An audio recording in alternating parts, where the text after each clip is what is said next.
Bismillahirrahmanirrahim. Alhamdulillahi rabbil alamin. Wassalatu wassalamu ala sayyidil anbiya'i wal mursalin sayyidina wa maulana Muhammadinil amin wa ala alihi wa sahbihi ajma'in, amma ba'd. Qala al-musannif al-imam al-arif billah hujjatul islam Abu Hamid Muhammad bin Muhammad al-Ghazali rahimahullah wa nafa'ana bi ulumih. Keutamaan khusyuk. Allah Ta'ala berfirman, wa aqimis salata li dzikri. Surat Taha ayat 14. Artinya, dirikanlah salat, dirikanlah sembahyang untuk mengingat aku. Mengingat Allah Subhanahu wa ta'ala di dalam sembahyang itu merupakan bagian daripada khusyuk. Para ulama menjelaskan atau menerangkan apa yang dimaksud dengan khusyuk di dalam sembahyang itu. Mereka berkata, khusyuk itu adalah sukunul jawarih ma'a huduril qalbi. Sukunul jawarih ma'a huduril qalbi artinya tentram, tenang anggota-anggota tubuh beserta hadirnya hati. Nah, itu disebut khusyuk. Maksud daripada sukunul jawarih, tentramnya anggota itu artinya anggota tubuh kita tidak bergerak kecuali pada hal-hal yang diperintahkan. Kepala, tangan, mata, batis, seluruh tubuh kada bergerak kecuali gerakan itu diperintah. Nah, itu ngarannya adalah sukunul jawarih.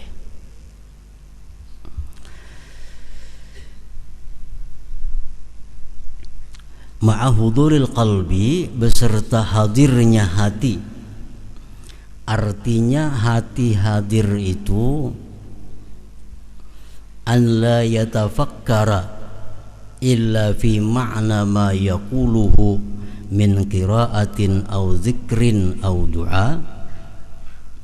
Dia tidak berpikir di dalam sembahyangnya itu kecuali pada makna yang ia katakan, kecuali pada makna yang ia sebut, daripada membaca Al-Quran atau zikir atau doa. Nah, itu disebut hudurul qalbi.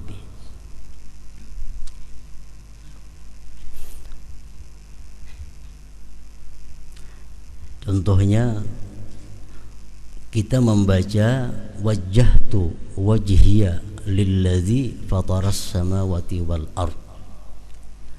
Nah, sewaktu kita membaca wajjahtu wajhiya, itu hati kita memikirkan apa yang kita baca. Wajjahtu wajhiya lilladzi, aku hadapkan wajahku, lilladzi fataras samawati wal ard, bagi Tuhan yang menciptakan langit dan bumi. Nah, jadi hati kita mesti memikirkan apa yang dibaca oleh mulut kita. Itu ngarannya adalah hudurul qalbi. Kalau kita membaca misalnya alhamdulillahi rabbil alamin, hati kita ingat kepada kubur. Nah, itu bukan disebut hadir qalbi, karena kubur itu kada ada sangkut pautnya dengan alhamdulillah, walaupun kubur ini bagian daripada akhirat. Kita mengata alhamdulillah, hati kita ingat waktu kita berjalan di siratal mustaqim, itu ngarannya kada hadir hati, karena siratal mustaqim itu lain dengan alhamdulillah. Jadi kalau kita mengata alhamdulillah, dalam hati kita tidak ada lain selain memikirkan bahwa segala puji itu bagi Allah.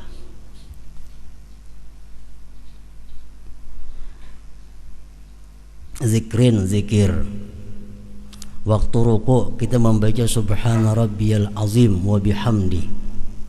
Itu yang kita pikirkan dalam hati kita adalah maha suci Tuhanku yang maha agung dan segala puji untuknya. Jadi waktu rukuk ada lain di hati selain daripada memikirkan subhana rabbiyal azim wa bihamdi. Subhana rabbiyal azim wa bihamdi. Nah, itu disebut ngarannya adalah hudurul qalbi, hudur, hadir hati. Nah, syaitan bisa di situ masuk kepada kita dibawanya memikirkan hal-hal yang bersifat akhirat, sehingga kita menganggap bahwa itu adalah khusyuk, padahal salah. Kita membaca qul a'udzu birabbin nas, malikin nas, ilahin nas. Syaitan mengkritikkan di hati kita supaya kita ingat waktu kita ditanya munkar nakir kayak apa, waktu kita kena di padang mahsyar jam apa. Nah, itu adalah sesuatu pikiran yang salah, karena mulut kita pada waktu itu membaca qul a'udzu birabbin nas. Hati kita mesti memikirkan qul a'udzu birabbin nas itu. Nah, itu ngarannya hudurul qalbi. Doa dalam duduk antara dua sujud kita berdoa rabbighfirli warhamni. Nah, hati kita mesti di situ ada satu permohonan kepada Allah, ampunilah ya Allah aku, warhamni kasihilah aku. Nah, gitu. Hudurul qalbi, hadir hati ngarannya. Nah, jadi hadir hati itu maksudnya adalah bahwa dia tidak berpikir kecuali pada makna yang ia ucapkan, baik itu qiraatul Quran atau zikir atau doa. Karena sembahyang itu pada sungguh daripada tiga itu, zikir, qiraatul Quran, dan doa. Waktu kita mengatakan assalamu alayka ayyuhan nabiyyu wa rahmatullahi wa barakatuh, anggaplah di situ kita berada di depan makamnya Rasulullah. Nang mana suah ke makam Rasulullah, kalau membayangkan kayak apa di makam Rasulullah, nang kada pernah melihat gambarnya biasa, di situ makam Rasulullah. Jadi sewaktu kita mengata assalamu alayka ayyuhan nabiyyu wa rahmatullahi wa barakatuh, itu Rasulullah hadir di hadapan kita. Kalau kita kalau menghadirkan sidin, kita yang hadir di makam sidin. Assalamu alayka ayyuhan nabiyyu wa rahmatullah. Nah, itu ngarannya hadir hati.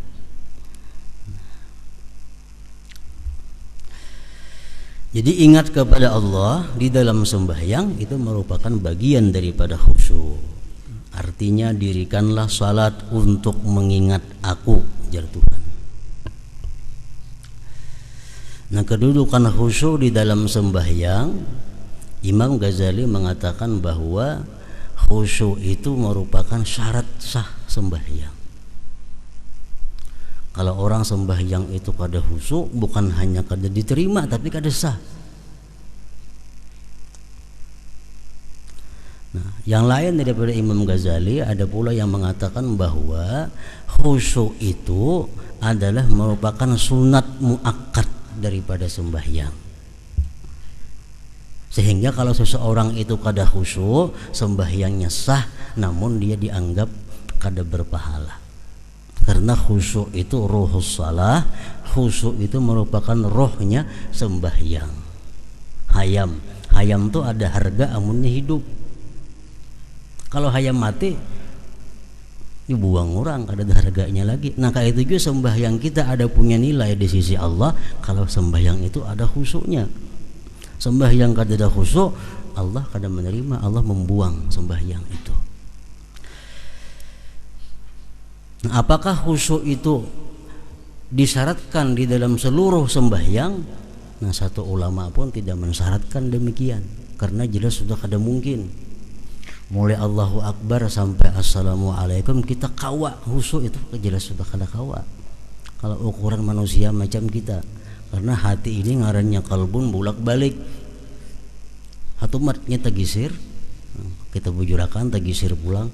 Nah, yang penting itu khusyuk di dalam sembahyang itu, ujar sebagian ulama, pertama di takbir, takbiratul ihram itu mesti khusyuk.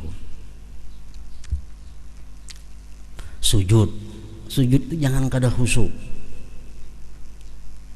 Rukuk, nah, kalau kada kawa menyeluruh khusyuk itu.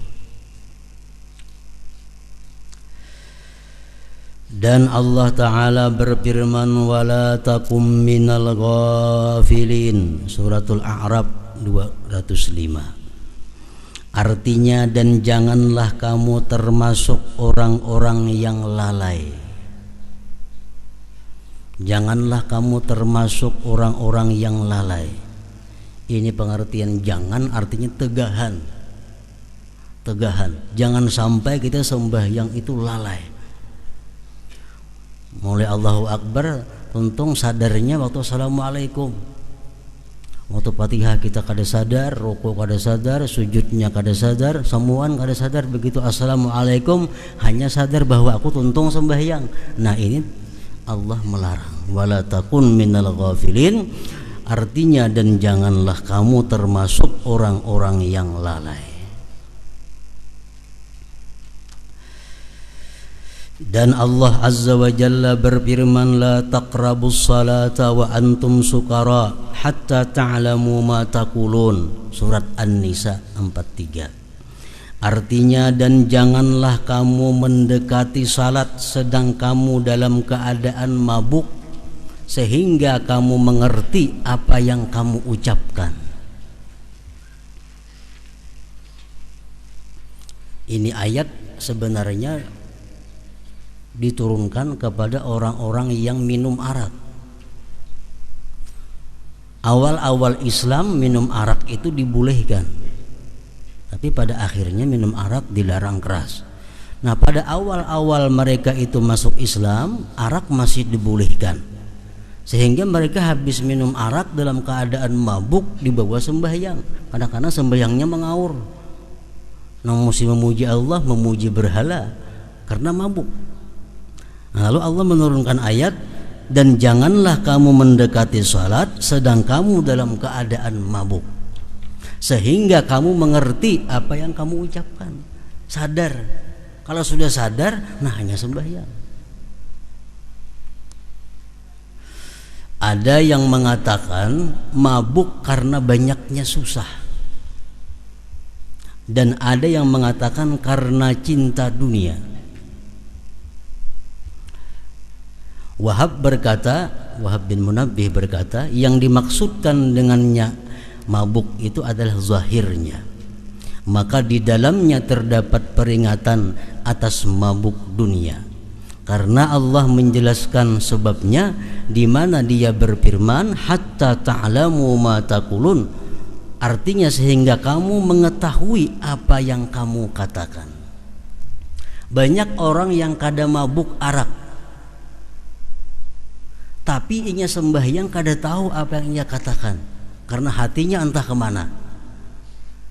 Nah, jadi artinya dimaksud mabuk itu bukan hanya mabuk arak, mabuk apapun yang menyebabkan kita lupa terhadap apa yang kita baca, kada sadar dengan apa yang kita kerjakan, dihukumkan mabuk juga.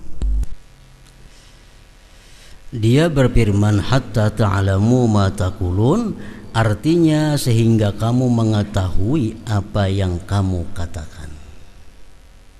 Berapa banyak orang yang mengerjakan salat dan tidak minum khamar, padahal ia tidak mengetahui apa yang ia ucapkan di dalam salatnya itu.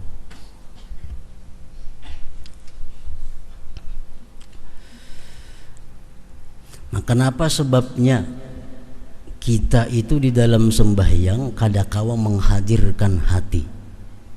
Artinya hati kita kadakawa memikirkan apa yang kita ucapkan. Hati kita kadakawa menghadirkan apa pekerjaan kita. Ada sebabnya kita kadakawa menghadirkan hati itu. Pertama, ada sebab yang zahir. Kedua, ada sebab yang batin. Sehingga kita sembahyang itu kadakawa hadir hati. Mulut mengucap alhamdulillah, tapi hati kita rahatan makan. Mulut mengucap ar-rahmanir rahim, hati kita sedang berhitung duit. Maliki yaumiddin di muntung kita, hati sedang berada di toko.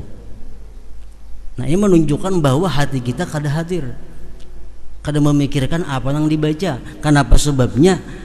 Ada dua macam sebab. Ada sebab yang zahir, ada sebab yang batin. Sebab yang zahir, sebab yang zahir itu lebih mudah mengobatinya daripada sebab yang batin. Makanya ada hadis Rasulullah mengatakan, artinya kalau sudah dihidangkan makanan dan kamu ingin makan, dahulukan makan daripada salat itu. Nah, ini yang zahir. Karena kalau kita kepingin makan, makanannya ada, kita bawa sembahyang terlebih dahulu, jelas sudah mengganggu hati kita. Hati kita terbayang kepada makanan itu. Nah, ini sebab yang zahir. Nah, kalau demikian halnya, dahulukan makan. Makanya makruh sembahyang dalam keadaan ma'arid qadha hajat. Makruh sembahyang dalam keadaan ma'ariti bakamih contohnya. Kenapa sebabnya? Karena ini mengganggu hati, mengganggu pikiran. Jadi kalau hendak bakamih dahulu, hanya bawa sembahyang. Jangan diariti sehingga sembahyang itu mengganggu. Sembahyang terganggu pikiran hendak bakamih. Nah, ini sebab yang zahir ngarannya. Nah, adapun sebab yang batin yang mencegah kita daripada hadir hati dalam sembahyang itu, ya antara lain tadi adalah hubbud dunia, orang cinta kepada dunia. Orang yang cinta kepada dunia itu artinya orang yang hatinya dipenuhi dengan dunia. Nah, ini sembahyang kayak apa juga pun kada kawah khusyuk. Kenapa? Karena pikirannya selalu kepada dunia. Nah, ini yang batin, ini yang sulit mengobatinya. Sembahyang jangan hendak menghadap kepada gambar. Kenapa? Karena bila kita cangang ke gambar itu, otomatis hati kita mengiringi mata. Kada sadar lagi apa yang kita baca. Nah, ini mudah aja mengobatinya, dipacul gambarnya. Ini sebab yang zahir. Yang sulit membuang itu adalah sebab yang batin, di mana hati seseorang itu cinta kepada dunia. Sembahyangnya, mulutnya mengucap asma Allah, mulutnya berzikir, mulutnya berdoa, tapi hatinya kada demikian. Nah, kada hudul qalbi ngarannya, kada hadir hatinya. Berapa banyak orang yang mengerjakan salat padahal tidak minum khamar, tetapi ia tidak mengetahui apa yang ia ucapkan di dalam salatnya. Bahkan ada yang kada sadar bahwa dia sedang ruku, ada yang kada sadar bahwa dia sedang sujud, ada yang kada sadar bahwa dia sedang membaca Fatihah. Nah, kemana hatinya? Nah, ini disebut ngarannya kada khusyuk. Jadi orang khusyuk, orang yang selalu tahu keadaannya. Inya ruku, oh, aku sedang ruku. Sujud, tahu sadar aku sedang sujud, aku sedang di rakaat pertama, aku di rakaat yang kedua. Jadi kadang mau orang khusyuk itu berlebihan sembahyang tak kali 5 rakaat zuhur. Kenapa? Karena selalu tahu aku rakaat pertama, aku rakaat yang kedua, aku rakaat yang ketiga.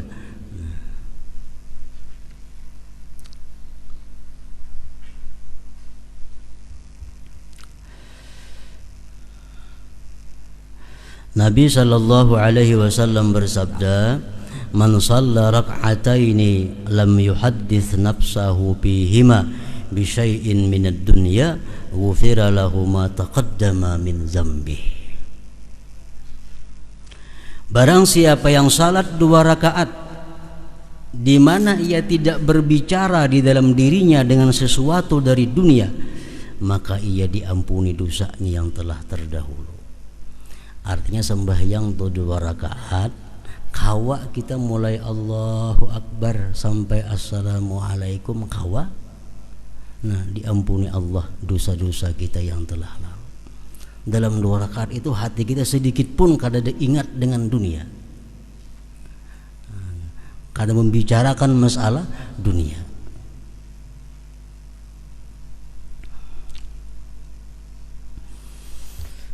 Imam Ghazali mengatakan sembahyang di awal waktu tapi kada khusyuk, sembahyang di akhir waktu tapi khusyuk, afdal di akhir waktu, afdal di akhir waktu. Karena khusyuk ini adalah fadilat sembahyang yang berkaitan dengan zatnya sembahyang, sedangkan awal akhir itu berkaitan dengan waktu di luar daripada zatnya sembahyang. Mun aku sembahyang waktu ini aku masih kada karuan, masih harus nak membayari ini, anak itu, anak ini. Tapi kalau aku sembahyang di akhir waktu, urusanku sudah selesai, sembahyangku bisa tenang. Nah, lebih baik di akhir waktu. Lebih baik di akhir waktu. Ini kalau sudah terbukti. Bila urusan ini aku biris, sembahyangku biris, khusyuk. Di akhir waktu kada jadi masalah, asal khusyuk. Tapi kalau ragu-ragu, aku di akhir waktu belum tentu juga khusyuk. Baik di awal waktu, malahan dapat awal waktunya. Mun aku sembahyang di awal waktu kada khusyuk, di akhir waktu belum tentu juga khusyuk. Baik di awal waktu, malahan dapat ridha Allah Subhanahu wa taala. Nah, kalau kita sudah sangkaan kita kuat bahwa kalau di akhir waktu kita bisa khusyuk, lebih baik akhir waktu.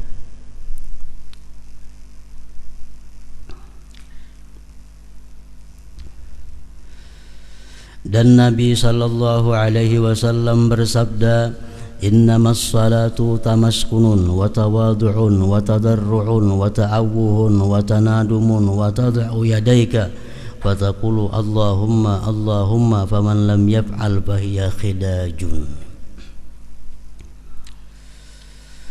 Artinya salat itu hanyalah ketenangan. Salat itu ketenangan. Salat itu kada kawa terburu-buru, tegasa-gasa kada kawa sembahyang. Sembahyang itu adalah ketenangan. Yang kedua, sembahyang itu merendahkan diri. Setiap kali kita mengucap Allahu Akbar, Allahu Akbar, Allah Maha Besar, Allah Maha Besar. Nah, itu mengembalikan kepada diri kita bahwa kita adalah orang yang rendah, kita adalah orang yang hina, kita orang yang kecil. Nah, sembahyang itu ada tawadhu'nya. Mendekatkan diri kepada Allah, meratap, menyesal, dan kamu letakkan kedua tanganmu lalu kamu ucapkan ya Allah, ya Allah. Barang siapa yang tidak melakukan hal itu, maka salat itu kurang. Sembahyangnya kada tenang, sembahyangnya itu kada ada tawadhu'nya, sembahyang itu kada ada rasa mendekatkan diri kepada Allah, sembahyang itu kada ada ratapannya, sembahyang itu kada ada penyesalannya. Nah, sembahyang itu dianggap khidaj, kurang.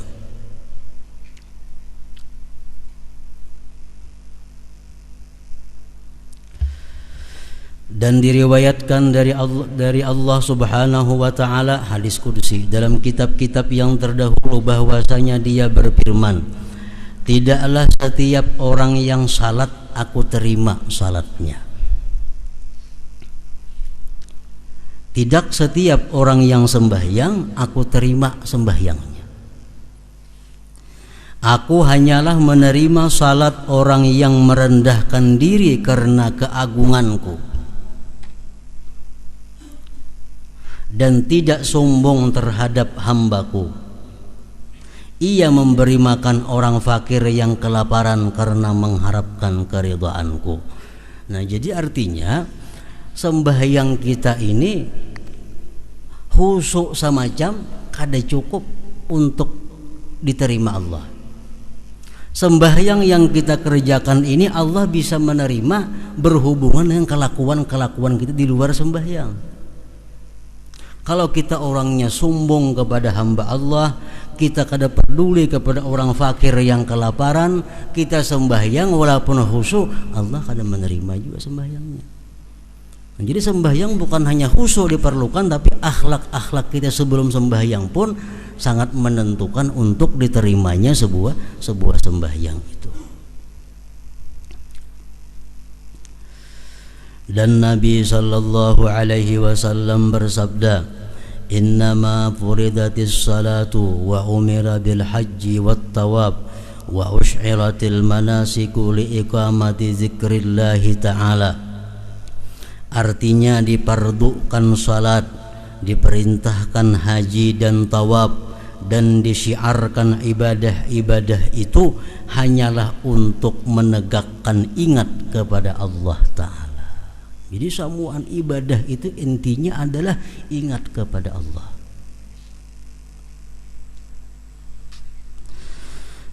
Maka apabila di dalam hatimu tidak terdapat bagi yang diingat Allah, yang adalah Dia yang dimaksud dan dicari suatu kebesaran, dan tidak ada juga haibah, maka apakah nilai zikir ingatmu?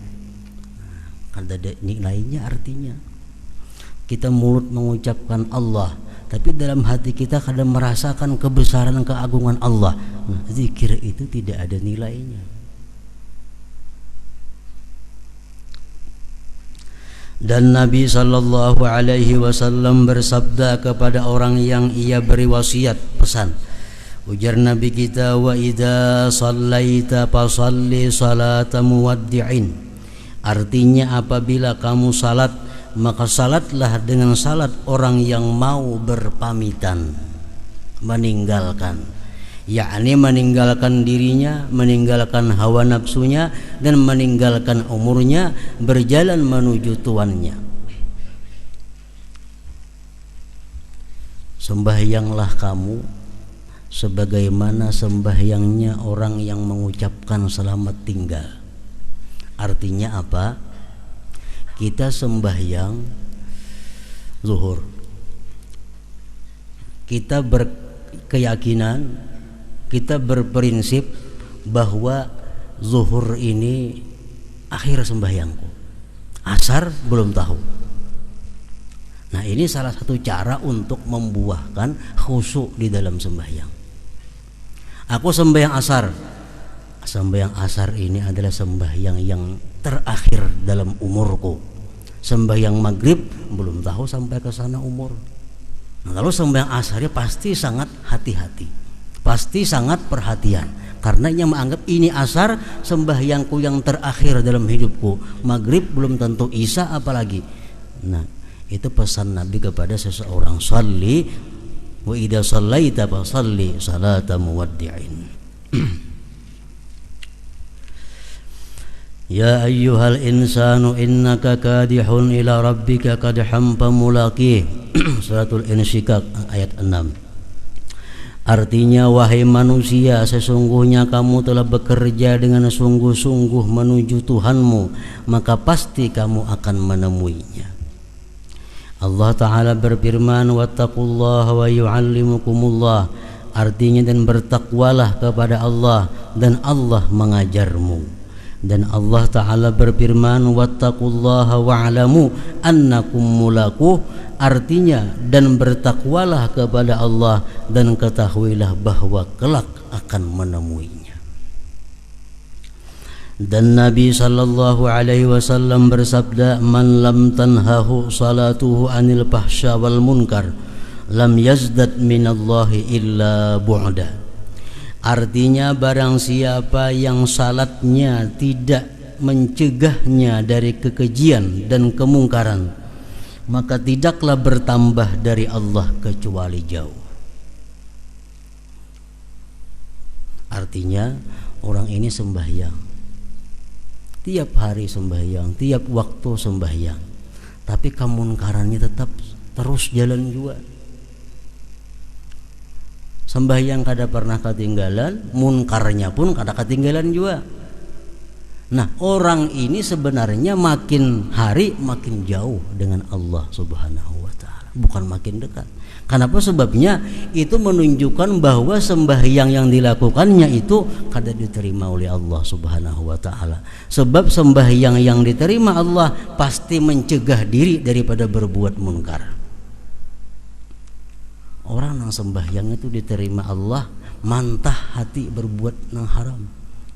Orang yang sembahyangnya diterima Allah tertutup mulutnya untuk berkata-kata yang haram. Orang yang sembahyangnya diterima Allah tertutup telinganya mendengari yang haram. Kalau masih suka berkata yang haram, mendengar yang haram, pertanda sembahyangnya itu belum diterima oleh Allah Subhanahu wa taala.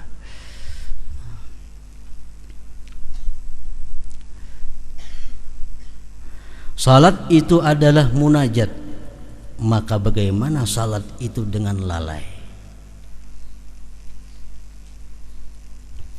Nah, jadi khusyuk sembahyang ini walaupun menurut sebahagian ulama merupakan hanya sunat muakkad, artinya kalau orang kada khusyuk sembahyangnya sah saja, cuma sembahyang itu kada bernilai pahala di sisi Allah Subhanahu wa taala dan kada meninggikan derajat kita di sisi Allah Subhanahu wa taala. Hanya sekedar melepaskan, menggugurkan kewajiban kita. Sembahyang panjang tapi kada khusyuk, lebih baik sembahyang pendek tapi khusyuk. Makanya ujar Nabi kita kepada sahabat beliau Sayyidina Muaz, waktu Muaz ini menjadi imam, ayatnya panjang-panjang. Nah, sehingga orang di belakang marah kepada Sayyidina Muaz itu. Akhirnya mereka melapor kepada Rasulullah. Nah, Rasulullah memanggil Sayyidina Muaz, "Ikam kalau sembahyang jadi imam, bal yukhaffif, inting-inting, jangan panjang. Karena di belakang itu ada orang yang punya hajat, di belakang ada orang yang kada tahan berdiri lawas, di belakang ada orang yang anaknya sedang guring di rumah, barangkali bangun. Di belakang ada orang yang sedang bermasak, macam-macam. Jadi makmum di belakang ini hatinya terganggu. Imam ini panjang baca-bacaan ayatnya, surahnya. Nah, itu mengurangi akan kekhusyuan sembahyang yang di belakang.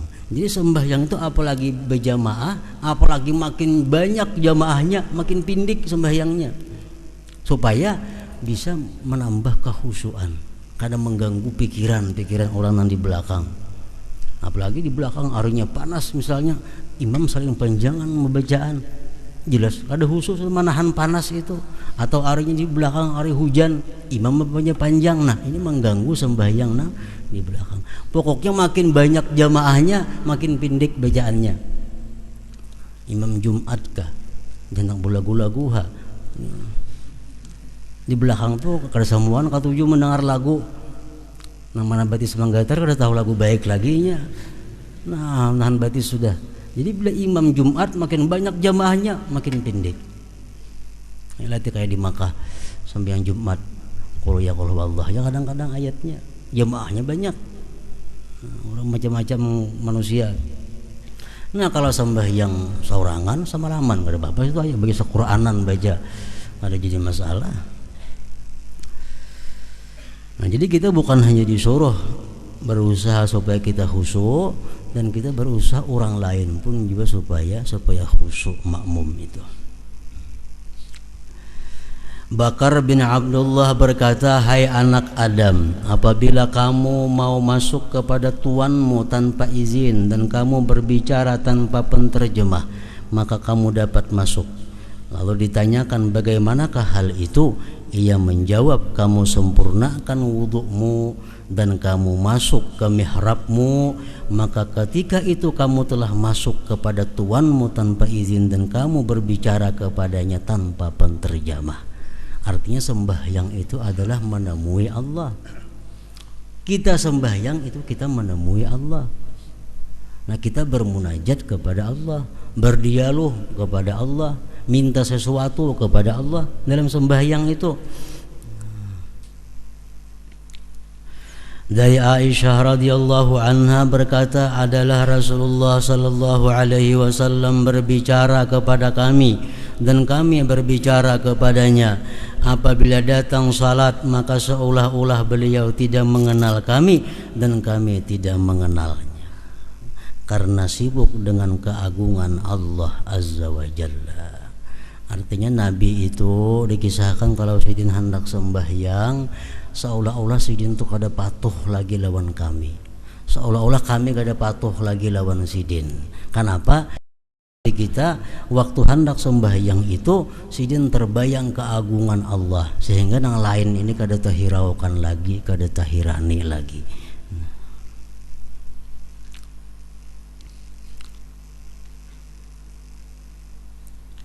Dan Nabi sallallahu alaihi wasallam bersabda, la yanzurullah ila salatin la yuhdirur rajulu fiha qalbahu ma'a badanihi. Artinya Allah tidak memandang kepada salat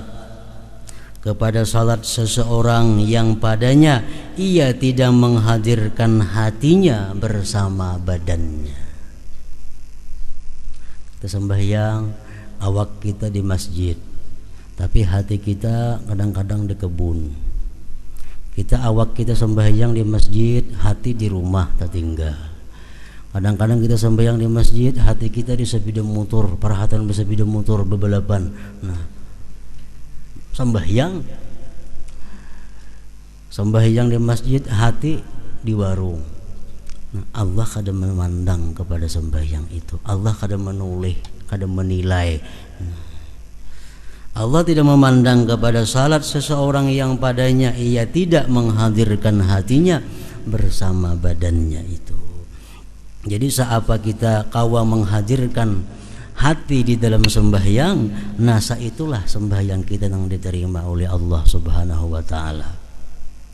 Hadis mengatakan laisa lil abdi min salatihi illa ma aqala minha. Tidak ada bagi seorang hamba dari sembahyangnya itu melainkan yang ia sadar daripada sembahyangnya itu.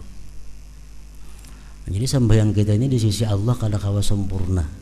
Kadang-kadang hanya rukuknya dinilai Allah karena waktu rukuk kita ingat. Kadang-kadang hanya sujudnya di sisi Allah karena waktu sujud kita ingat kepada Allah. Yang lainnya kada dinilai. Pokoknya Allah hanya menilai sembahyang itu yang kita ingat kepadanya.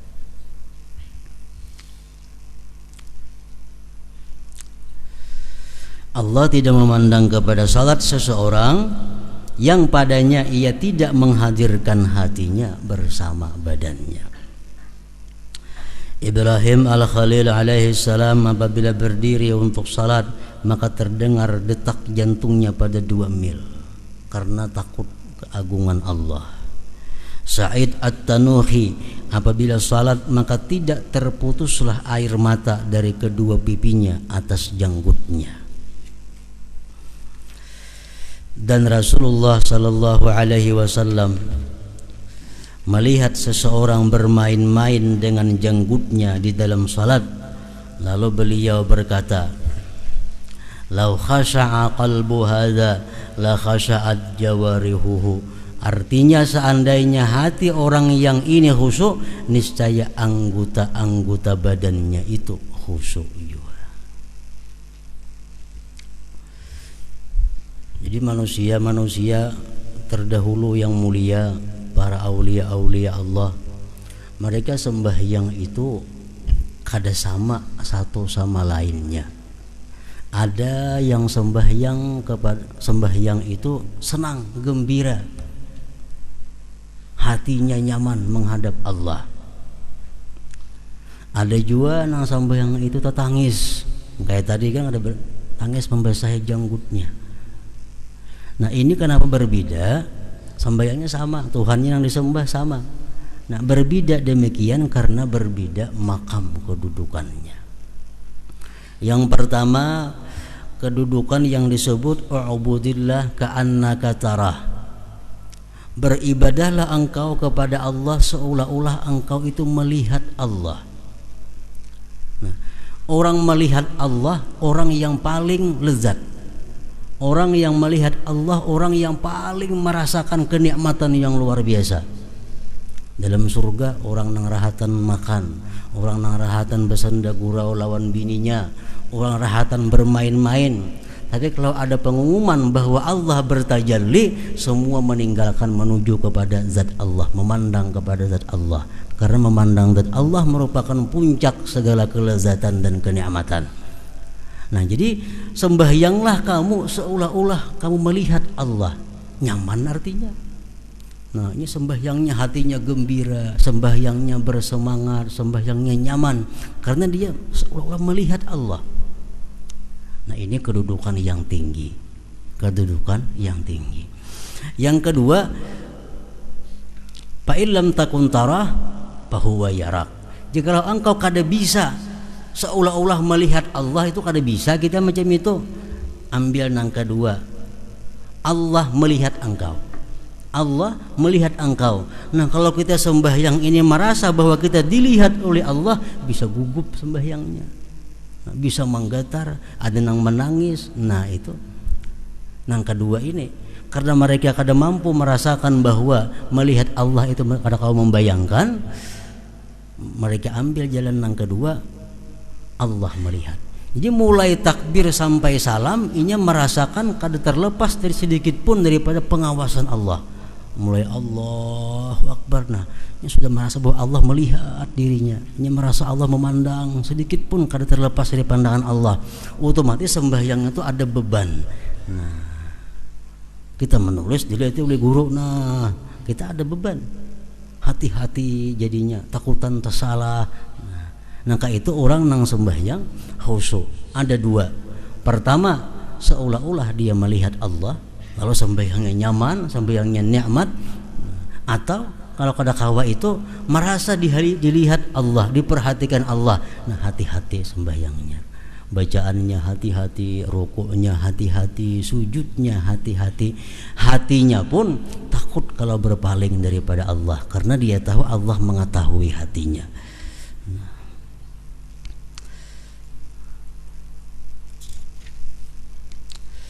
Diriwayatkan bahwasanya Hasan Al-Basri melihat kepada seseorang yang bermain-main dengan kerikil. Kerikil, nah di tangan diputar-putar kan? Nanti nang sembahyang di tanah sambil maudak batu.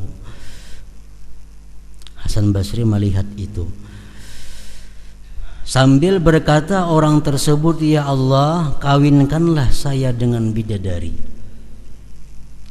Doa nih, ya Allah, kawinkanlah saya dengan bidadari. Tapi tangan kersengganaan apa-apa kada kucawi.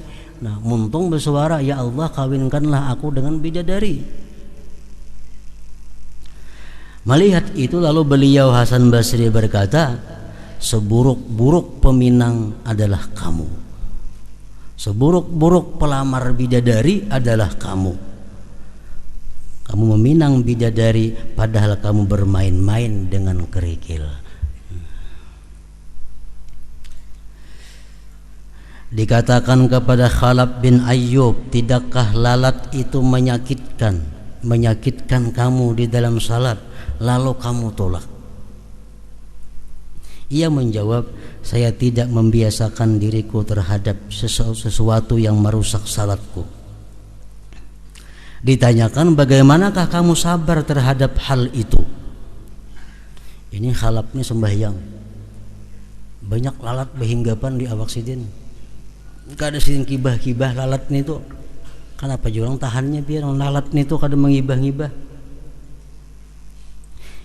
Ia menjawab, telah sampai kepadaku bahwasanya orang-orang fasik itu sabar terhadap cambuk-cambuk sultan agar dikatakan pulan itu sabar, dan mereka berbangga dengan itu. Sedangkan saya berdiri di hadapan Tuhanku Allah, apakah saya bergerak karena lalat itu?